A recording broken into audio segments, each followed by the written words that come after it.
Welcome to Advanced Nurses. We connect with nurses who inspire other nurses by sharing their experiences. And so we're able to bring that information to you.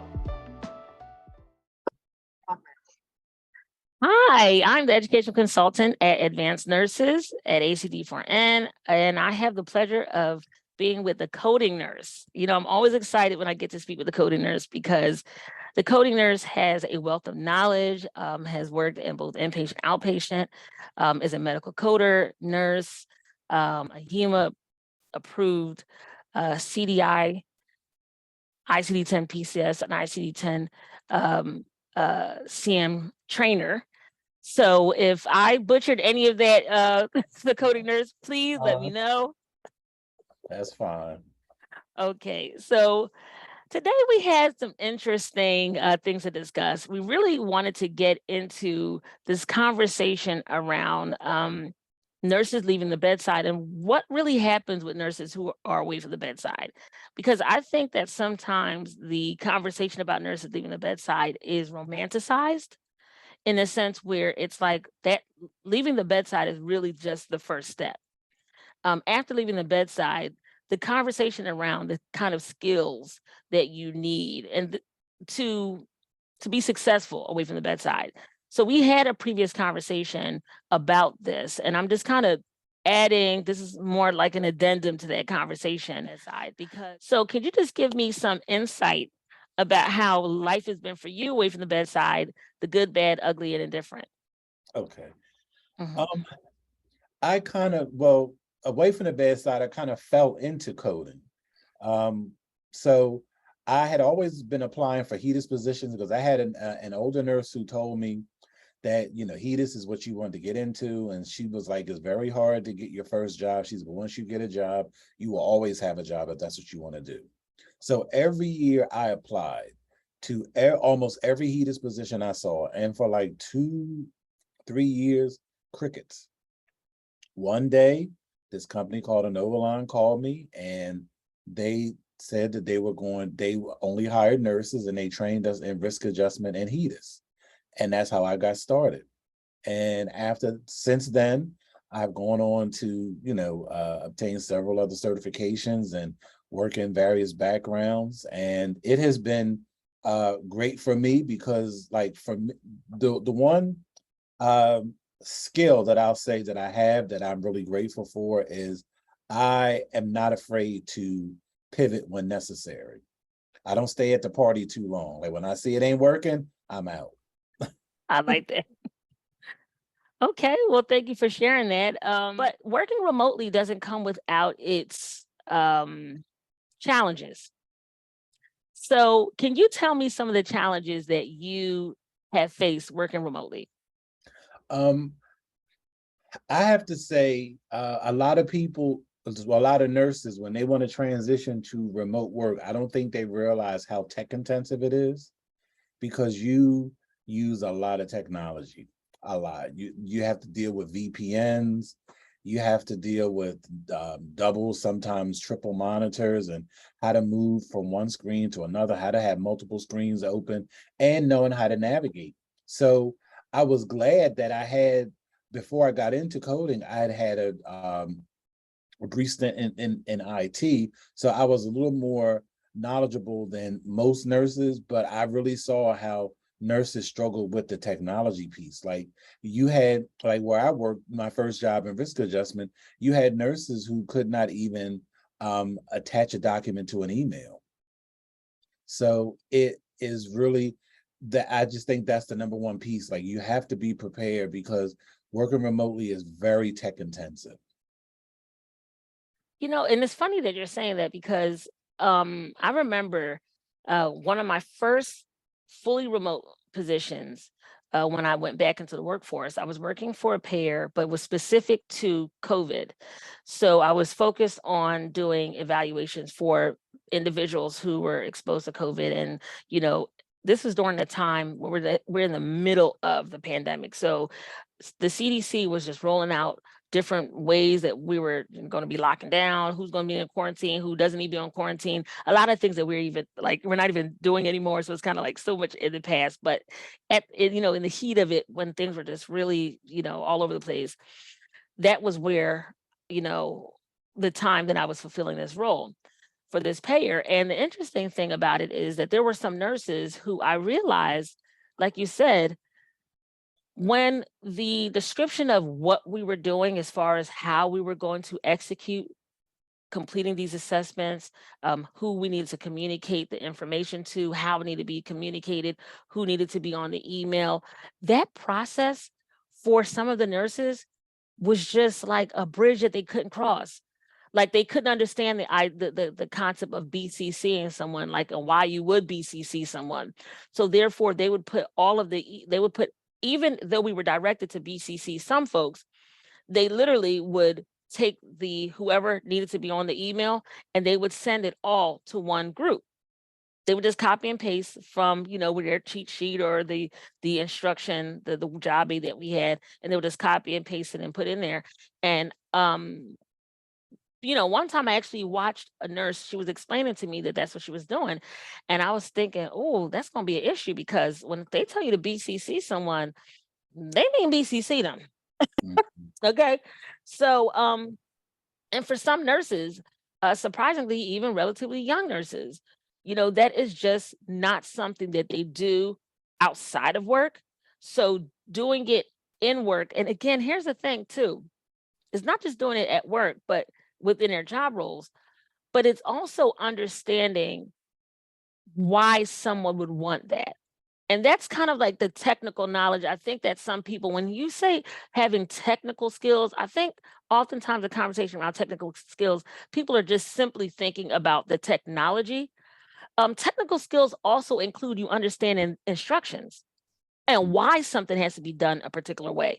Now, the great thing is that enhancements and the evolution of technology and how it integrates into healthcare and different processes and makes those processes easier.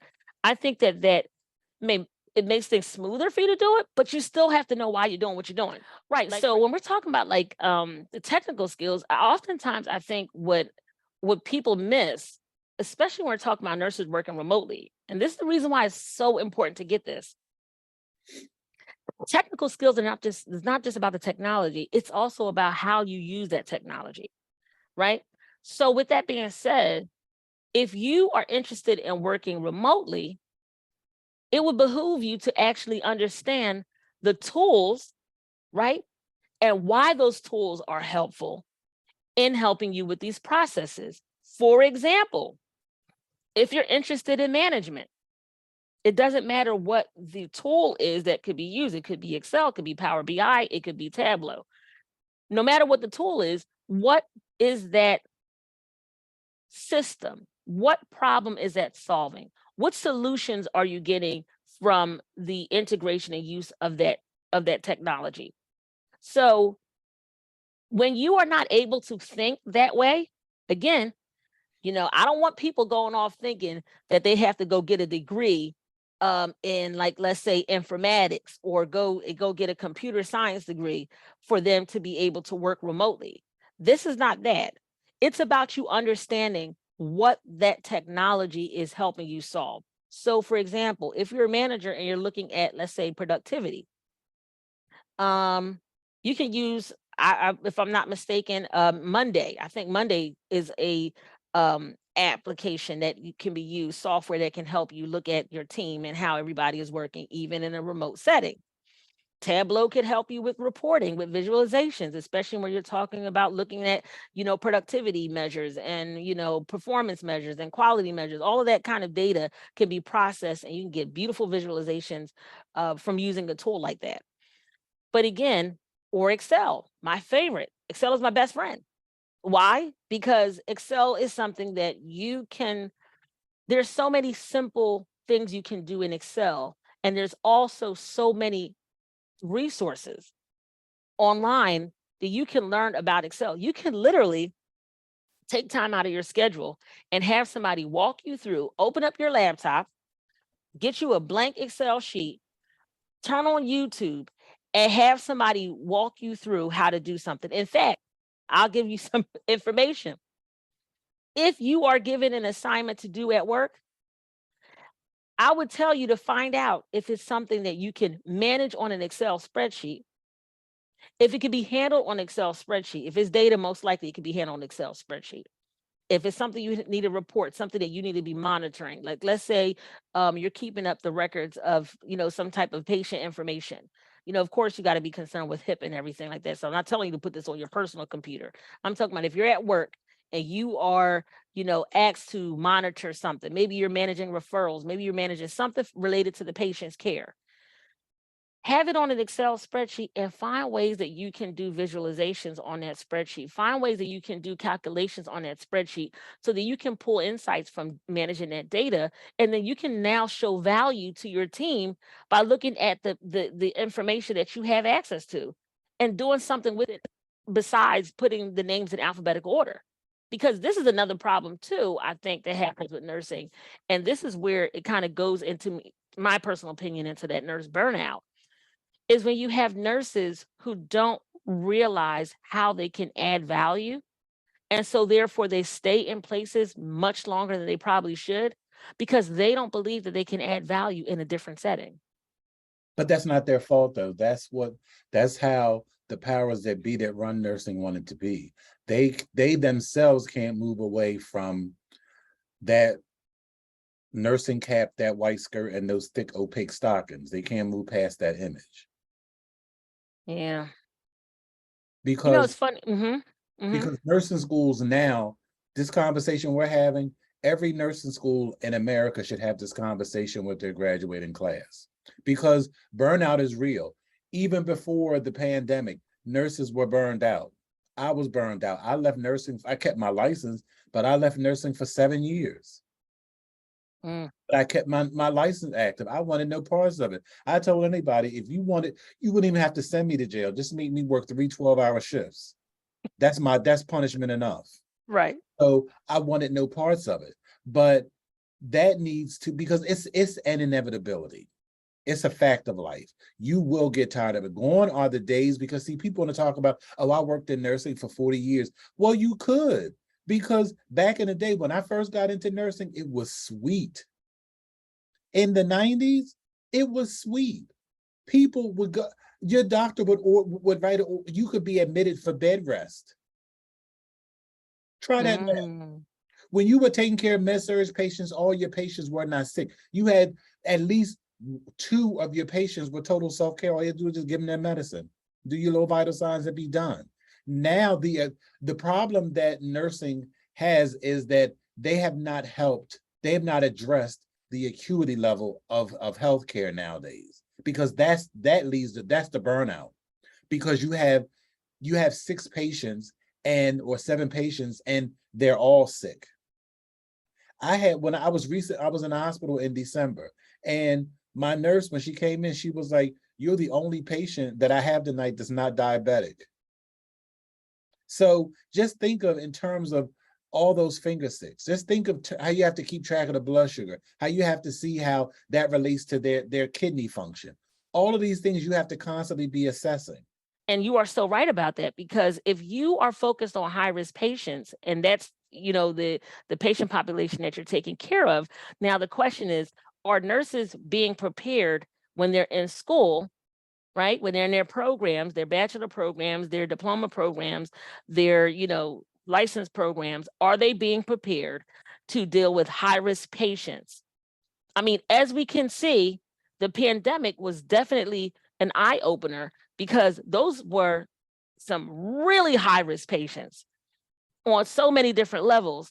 These members were high risk, whether it's, the complications that they were having secondary to the exposure of the virus, or if it was just a concern about, well, can we safely discharge this person home?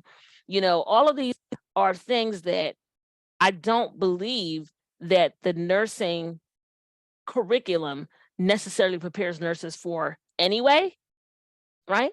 because again, nursing burnout is not unique. It's not unique to the pandemic. This is something that was going on before the pandemic, like you stated.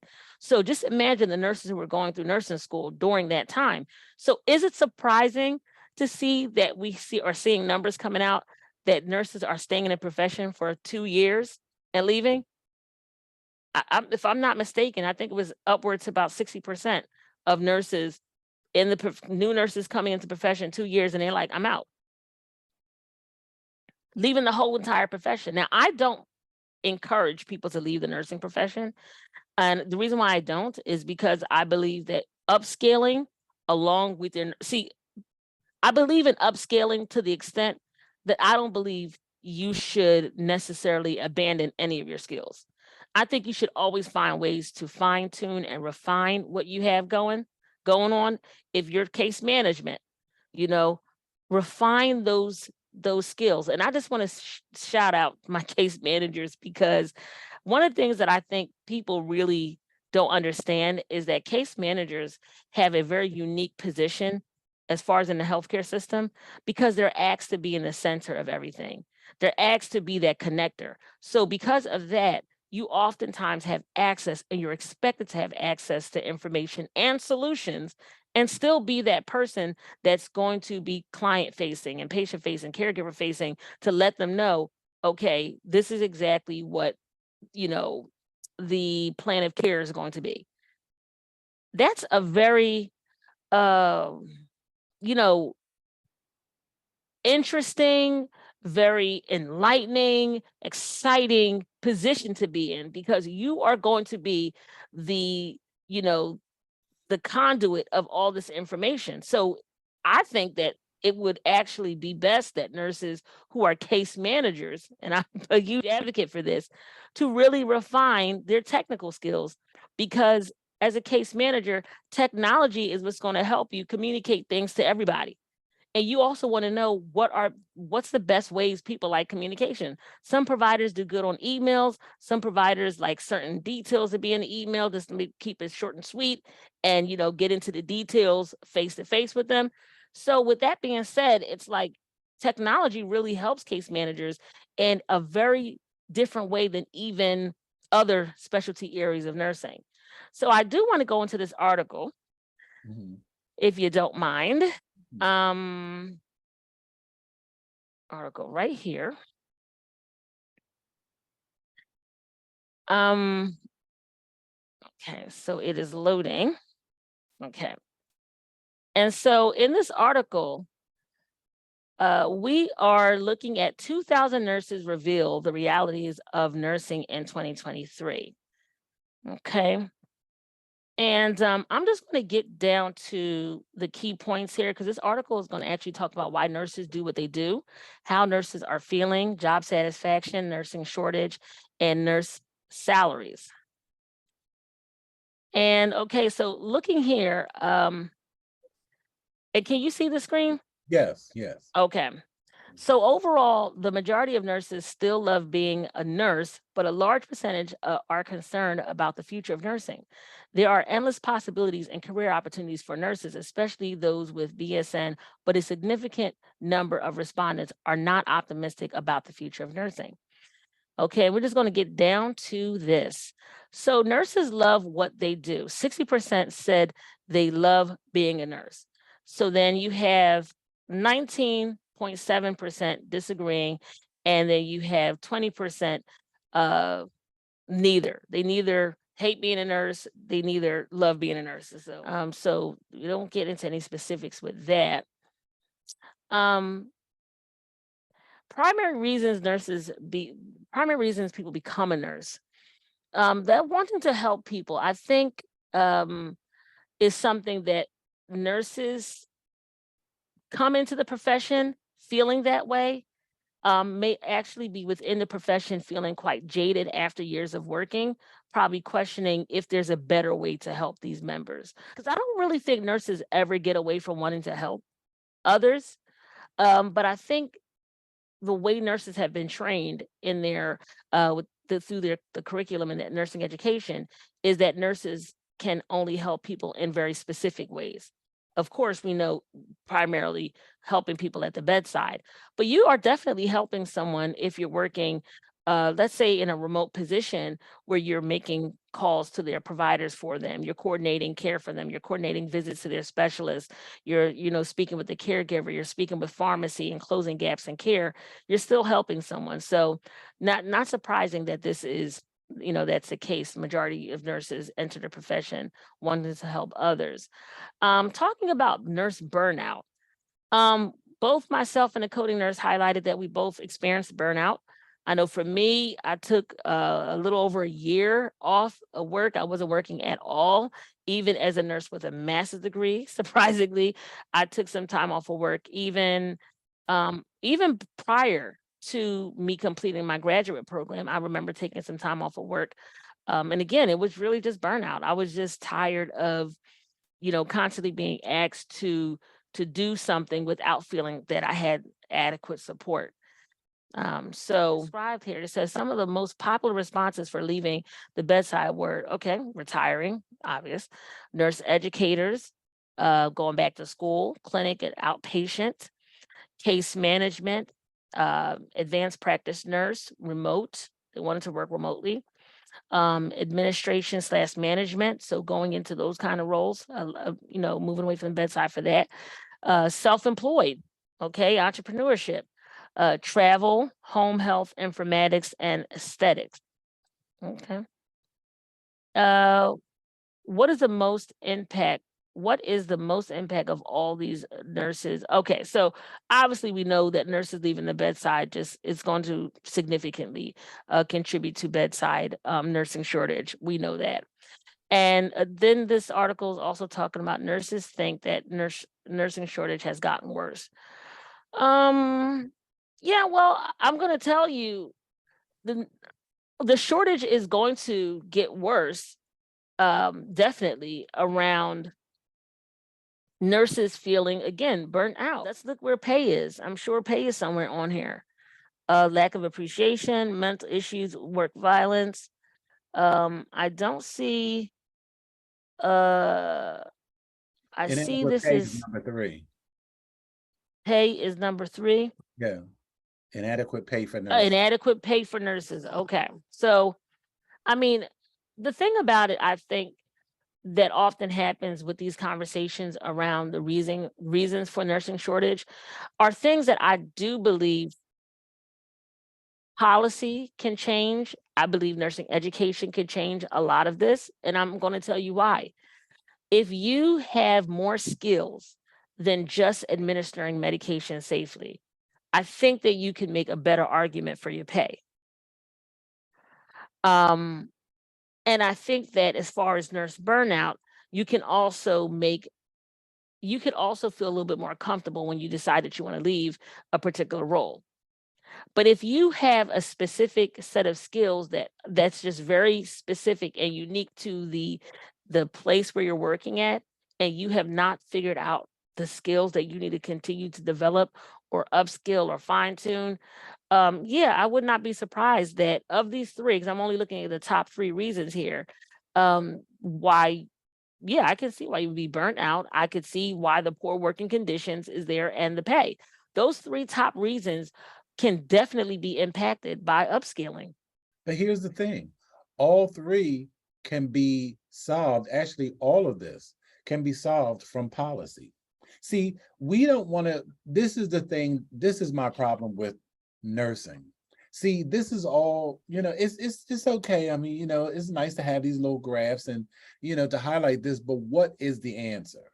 And I think what would have also been a better metric would have been if they did nursing satisfaction by state, because the most satisfied nurses consistently is California.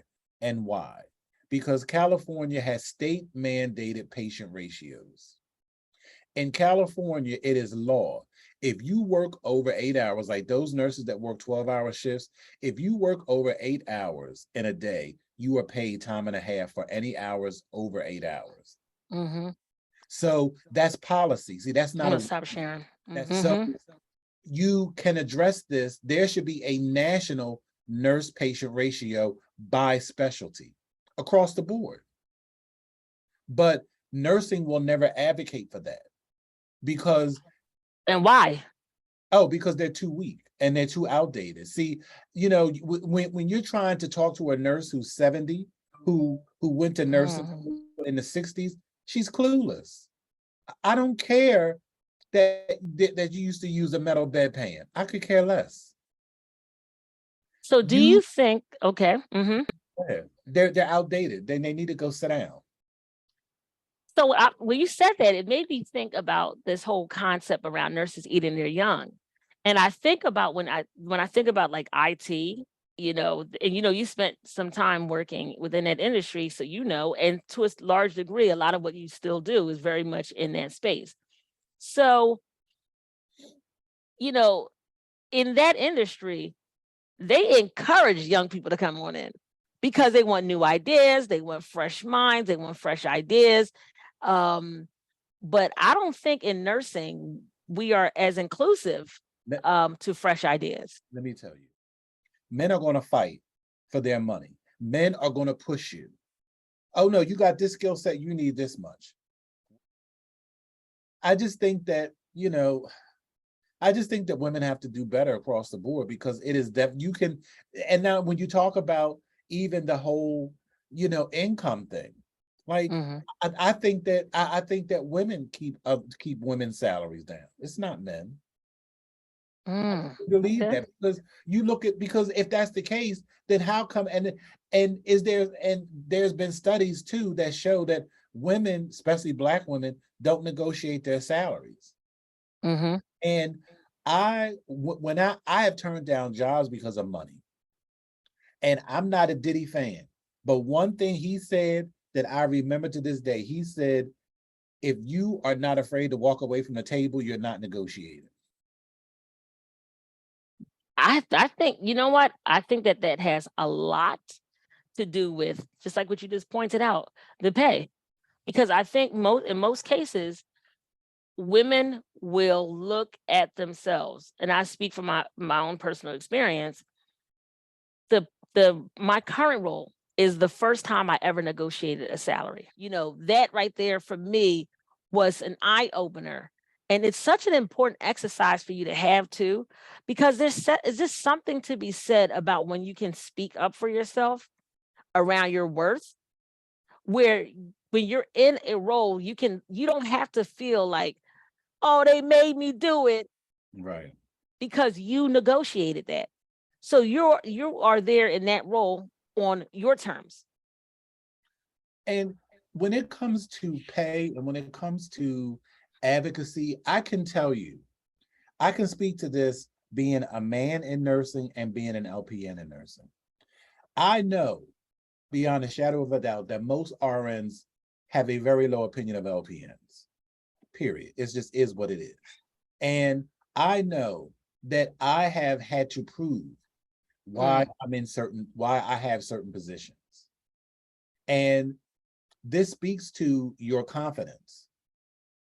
You have to have confidence. Like when it comes to even when it comes to I work in CDI. I have my preceptor on my team is a medical doctor, and he's in CDI. Our team has we have three other medical physicians on our team, but I'm the only LPN, and it is because of gatekeeping. Why? When the differentiation between RN and LPN is a clinical role, not a You're right knowledge. about that. Right. What did you learn about type 2 diabetes as an RN that I didn't learn as an LPN? And when you start requiring different things like certifications and coding certifications and CDI credentials, we're on the same level at that point. You are But so right about that. but you have a whole lot of people, and I'm not knocking anybody who goes back, because there are a lot of RNs who once started off as LPNs. That's great. I never wanted to go back to nurse. I was a one and done. I'm like, I don't really like it like that. And Right. so that's why I fight the way I fight, because when it comes to this coding, even when I was a nurse, I could hold my own against anybody because I'm not stupid. I know how to read. I know how to get what I got to get for me. If it's in a book, Jesse Armand Gallup is going to learn it and perfect it. You ain't going to be able to catch me slipping on nothing. But that's the confidence I have within me. I can hold, that's why I was able to make such an impact in having left the bedside. I was in meetings with CMOs, with regional directors, and able to speak to issues confidently with knowledge. It might not have been what they wanted to hear, but it was the truth. You want this, but you're not willing to do X to get Y. You have to, what do you want? What do you want to do? And again, going back to this conversation around burnout, you have to be willing, like you just mentioned, to invest in yourself and build your knowledge. Because when you build your knowledge and your understanding in certain areas, that's where you get confidence to speak on things. That's why what I'll never, ever take away, again, like I brought up about the case managers, you wind up having front row access to so much information because of the fact that you are expected to deliver that information. Now, you can take that information and say, well, I'm only going to relay the information as I was told, and I'm not going to ask any questions in between. Or you can start asking questions. And that's in any nursing role. I only speak about case management because that's really what I've been doing all my nursing career. But I think a lot of nurses don't realize it. I mean, what you just said there was just so excellent about the certifications, and specifically as it relates to CDI and even medical coding, because if medical coding in itself as its own industry is not requiring any nursing knowledge, why is my nursing knowledge coming into or level of education as a nurse? Why does that matter when we're in this arena? See, this arena, it has nothing to do with that. But see, again, what you said, always creating a different goalpost, always trying to redesign something to accommodate, a particular group. So then here's the idea. Now we say, oh, well, CDI, that's just for a specific type of nurse. Okay. So CDI is for a specific type of nurse, but those nurses don't even have to have medical coding certifications. Oh, that's interesting. So then what exactly are you doing there? You're there making up things as you go. You have to be, because if you don't have a medical coding certification, I would assume, well, what are you about to speak on that you feel so comfortable and confident speaking on without the demonstration that you actually have the knowledge? What are you about to speak on? Can I tell you something? My job title right now is RN, Clinical Documentation Specialist. I love it. That's the job title. I love it. But I love it. But in my email signature, I have to put LPN because it is illegal for me to use the initials RN because I'm not. But that's the level. That's how deep it goes. That is the perfect example of gatekeeping. Yeah. To actually have a title that when you actually look at the function and the knowledge that the person actually has to have, the competency that the person actually has to have, it has nothing to do with the title. That's gatekeeping 101, because now you make RN to have some value in a space that has really nothing to do with an RN. Nursing, let me be clear, nurses who expand their knowledge in CDI and invest the time and energy, go ahead and go get your CDI certification. Go ahead, get your medical coding certification. Go ahead, get your feet wet in that industry. It doesn't, as the coding nurse is highlighting, it doesn't require that you have the certification to actually work in the role, right? As an RN, you get an advantage of going there. But what I will say is, don't go into that role, especially if you are a Black nurse, without having your information together. Because even certified CDI specialists, whether they're getting it from a heme or they get it from Actus or get it from AAPC, they're going to be faced with a set of challenges just based on the fact that people are going to be questioning, do you know what you're talking about? Because it's easy to give pushback to CDI folks anyway, because of the fact that most of the time the people you're educating are providers. So they're going to go power trip about their education level. And then we're going to turn that conversation, just like the RN conversation, into another conversation around, you can't tell me because I have this level of education. Well, guess what? This is not about level of education. This is about specialty, right? So this is not about all the stuff you know. This is about the stuff you know, how deep you know this information. So if you understand uh medical coding and you understand the guidelines, now you can speak with that kind of confidence and that kind of. So again, I'm just saying, this warning, you know, BIPOC nurses, hello, if you're interested in going to CDI, get your paperwork. Don't go in there blindly, because you won't feel confident speaking with providers. You won't feel confident to redirect individuals or escalate concerns when you have providers pushing back on you, because if they say something to you that makes you second guess yourself, then all the chips are down, because CDI is not about second guessing yourself. It's about knowing what you know, and looking at doctors. They could be specialists with 5,000 years of working here, there, and everywhere. You need to be able to tell them, well, that's not what the guidelines say. Right. And that had nothing to do with you. Listen, Dr. Know-it-all, this has nothing to do with you. I'm just talking about the guidelines. This is what the guidelines say. And so if you don't have that knowledge, you won't be able to have that confidence. And if you want to get paid more, not just in CDI, just in any area, invest time in that in educating yourself in that area. One thing I will say that I think is not pushed enough is that there needs to be an easier avenue for nurses to get continuing education. I know that continuing education is required for nurses to renew their license, but I would argue that there needs to be continuing education in specialty areas that is not only transformative in the sense where that nurse can, because I think there's too much fear around the nursing as far as those governing bodies, the AAPC, the CN. I think a lot of those organizations are afraid that if you give nurses too much knowledge, they won't stay in the nursing industry at all. And Right. because of that fear, the certifications aren't, readily encouraged. But I think when nurses are even in nursing school, this should be something that, there should have to be tracks where they can actually prepare for these certifications. I know I said it so many times before, especially as it relates to CDI. What I love about CDI, and I love about medical coding, I love about risk adjustment, is when you're talking about ICD-10 coding, you're not just talking about the reimbursement piece. You're also talking about that quality reporting, that data management. You're talking about, the statistical part of it, right? The National Center for Healthcare Statistics, they're, and the World Health Organization, they want this information, right?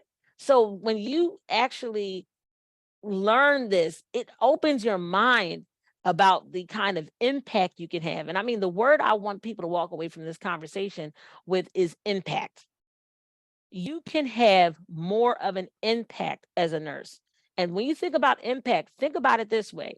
When you increase your value, right? When I say value, I'm not just talking about, I know who I am and I'm confident. No, I'm talking about value as far as the contribution that you can make to your organization, to your team, to the place where you work.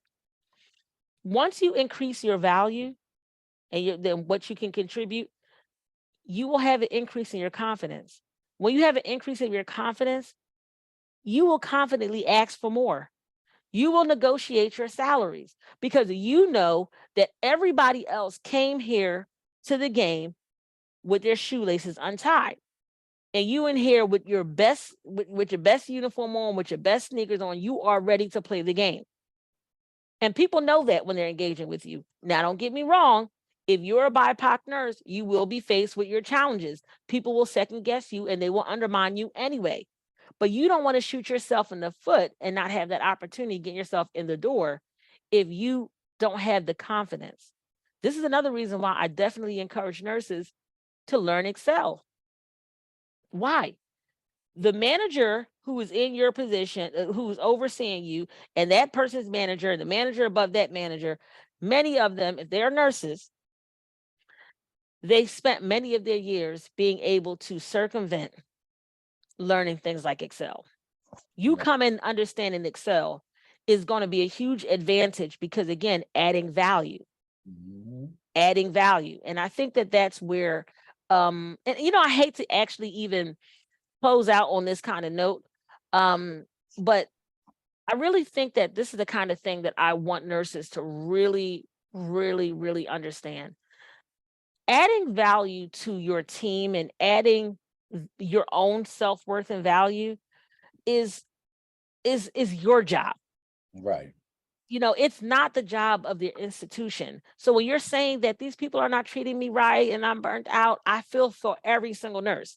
I feel for nurses because I reflect on my own feelings. I remember when I was feeling burnt out and I didn't know that it was burnout.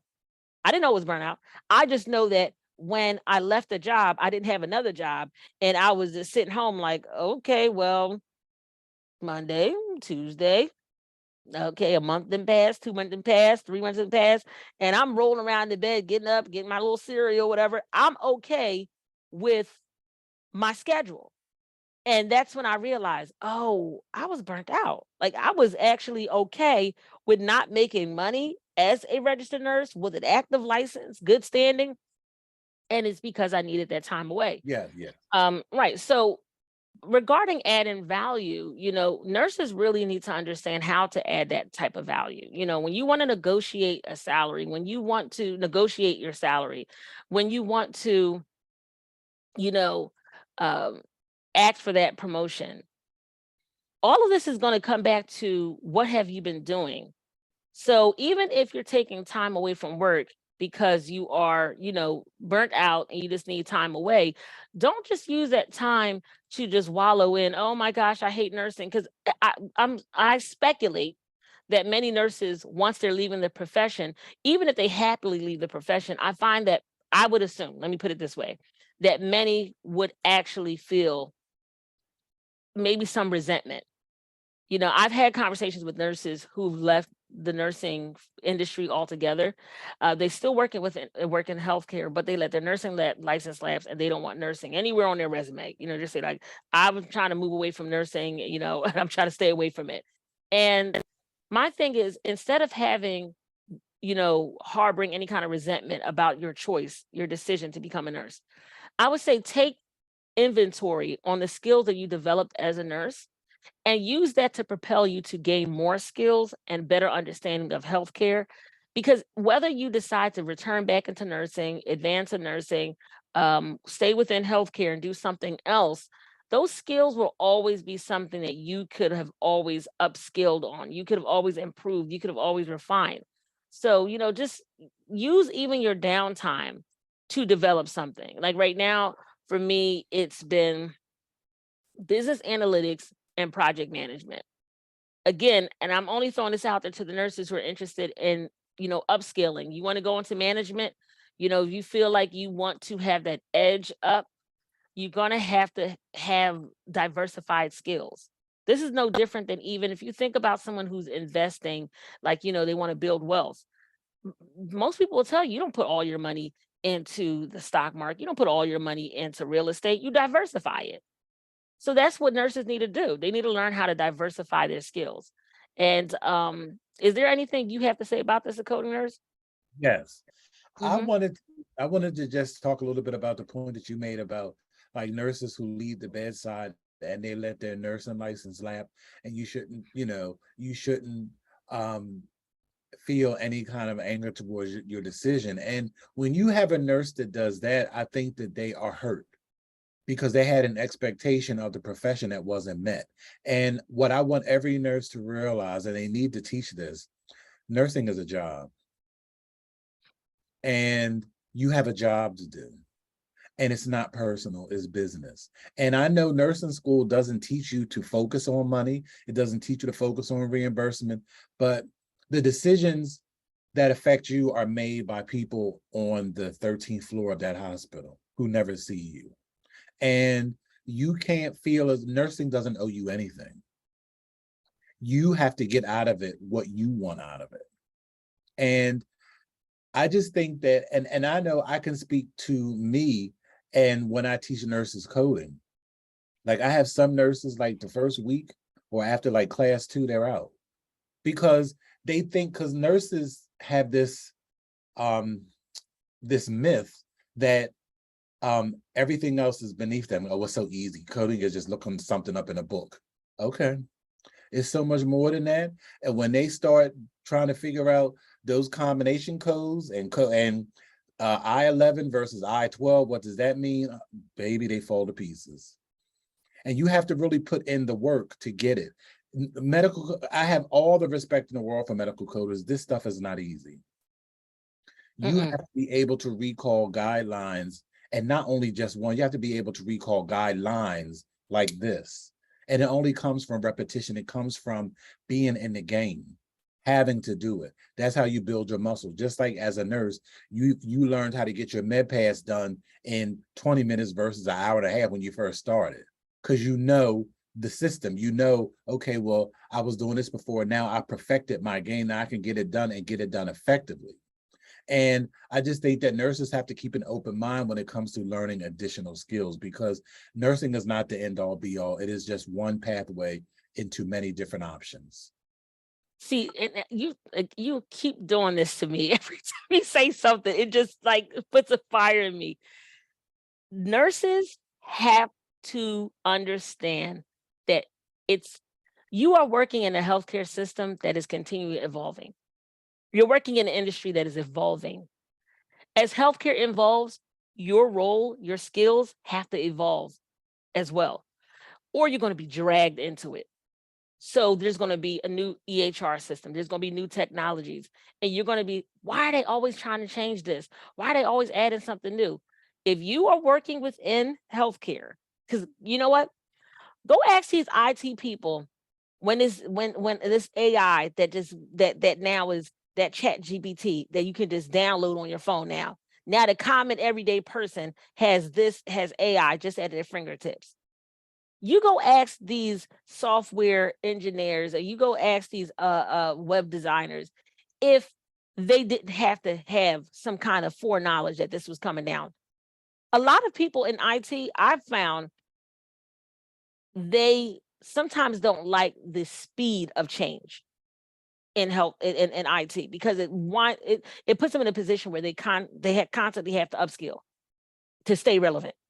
And so again, as I was mentioned earlier, IT winds up being an industry where they want their young to come in. They want the new ideas. They want to know, well, what were they teaching you when you were in school? What do you know? What do you know? What do you know? What do you know? Because they want that young, fresh person. I actually think that's the reason why sometimes within that industry, there's that kind of, do you have the skills? You may not have the degree, but do you have the skills? Because there's something that they want you to do, that they know that if you go from the classroom, you're going to get the theory, but maybe that theory piece is not going to benefit you.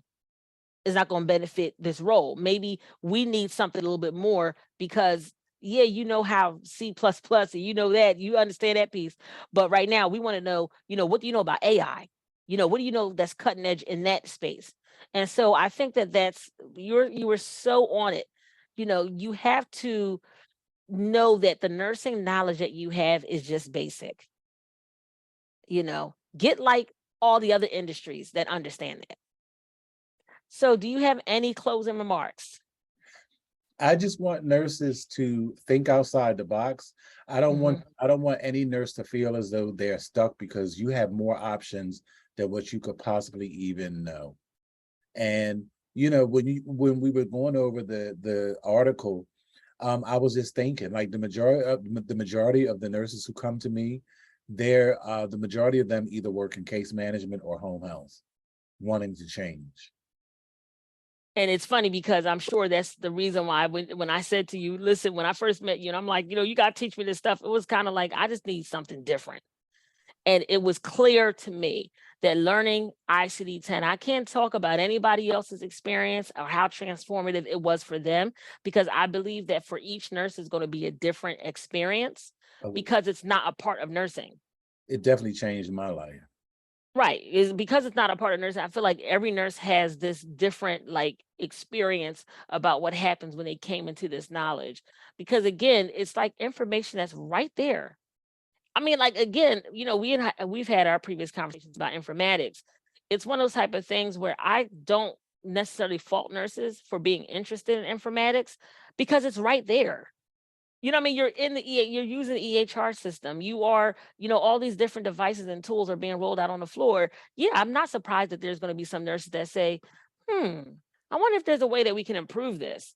I wonder if there's a way that we can, collaborate with, the IT department and, change the way we're collecting this information because it doesn't work at this time of the day. How about we, change this template this way or make some type of modifications in our system to make the communication of the patient information, it's a little bit more smoothly carried from one department to the next or one specialist to the next. I'm not surprised that nurses think about that kind of stuff.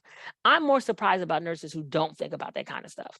Mhm. And like you said before, and I don't want to sound like an ageist, it's a lot to be said about nurses who have been working in the profession for 30, 40 years, because when it's time to roll these changes out, because of nursing, because of nursing, again, in IT, this is not the case.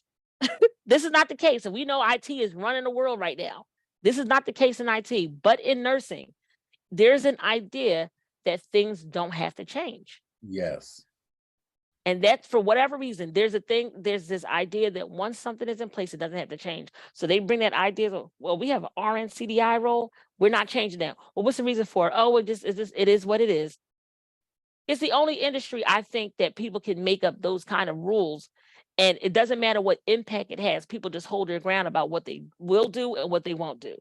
So they're going to management levels where they're managing people who may not even be nurses.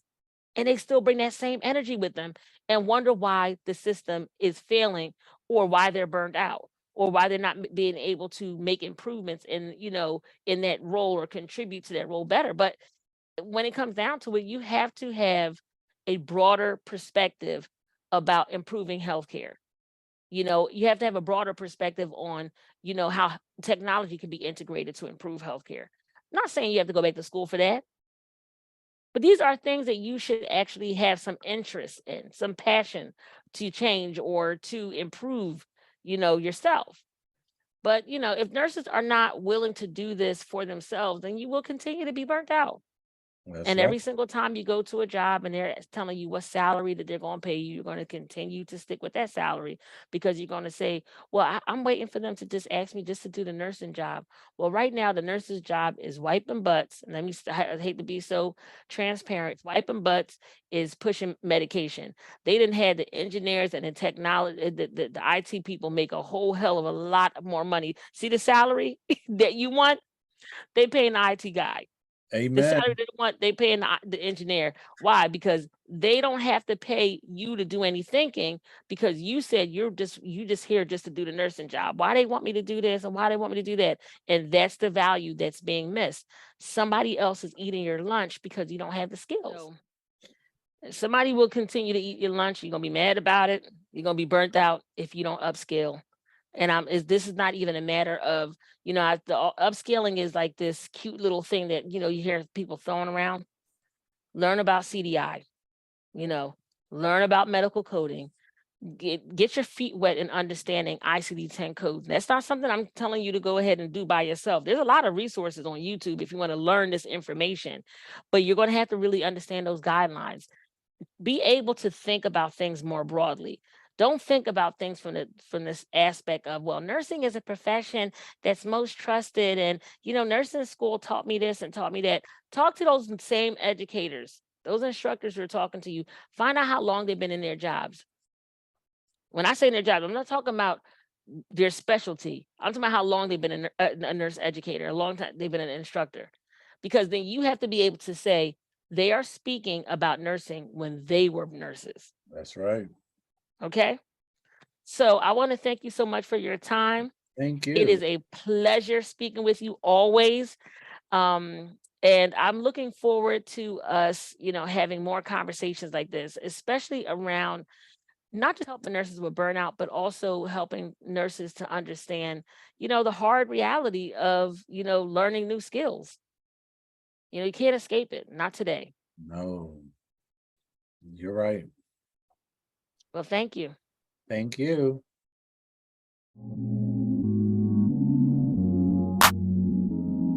We want to hear from you. Schedule a free consultation or send us an email at advancednurses@acd4n.com or visit our websites www.advancednurses.info or www.acd4n.com.